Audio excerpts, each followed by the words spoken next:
Kollengode block panchayat വികസന seminar സംഘടിപ്പിച്ചു. 14ാം പഞ്ചവത്സര പദ്ധതിയുടെ ഭാഗമായാണ് സെമിനാർ നടത്തിയത്. 2026-27 വർഷത്തെ പദ്ധതി രൂപീകരണത്തിന്റെ ഭാഗമായാണ് ബസ് സ്റ്റാൻഡിന് സമീപം സെമിനാർ നടന്നത്. ബ്ലോക്ക് പഞ്ചായത്ത് പ്രസിഡന്റ് ശോഭന ജയപ്രകാശ് ഉദ്ഘാടനം ചെയ്തു.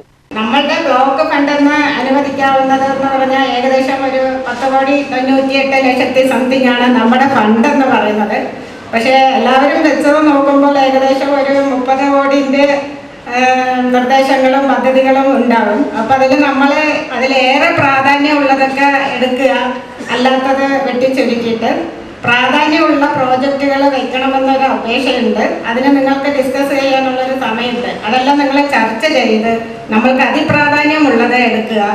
ആദ്യത്തെ വർഷത്തിൽ പ്രാധാന്യമുള്ളത് എടുക്കുക, അടുത്ത വർഷങ്ങളിൽ പിന്നെ ബാക്കിയുള്ളതൊക്കെ എടുക്കണമെന്ന് അപേക്ഷിക്കുന്നു. ടൂറിസം മേഖലയാണ്. അപ്പം നമ്മൾ അതിനും നമ്മുടെ ബ്ലോക്കിനും നല്ല രീതിയിൽ പ്രാധാന്യം അർഹിക്കുന്ന വിധത്തിലുള്ള പൊതുവായുള്ള കാര്യങ്ങളും നിങ്ങളുടെ പ്രോജക്റ്റുകളിൽ ഉൾപ്പെടുത്തണമെന്ന് ഞാൻ അഭ്യർത്ഥിക്കുകയാണ്. വൈസ് പ്രസിഡന്റ് കെ സിയാവുദ്ദീൻ അധ്യക്ഷനായി. വികസന standing committee chairperson Shiny Haridas കരട് പദ്ധതി രേഖ അവതരിപ്പിച്ചു. Koduvayur grama panchayat president V Murugadas, K Sivaraman, secretary A Vijayakumar എന്നിവർ പ്രസംഗിച്ചു. UTV news, Palakkad.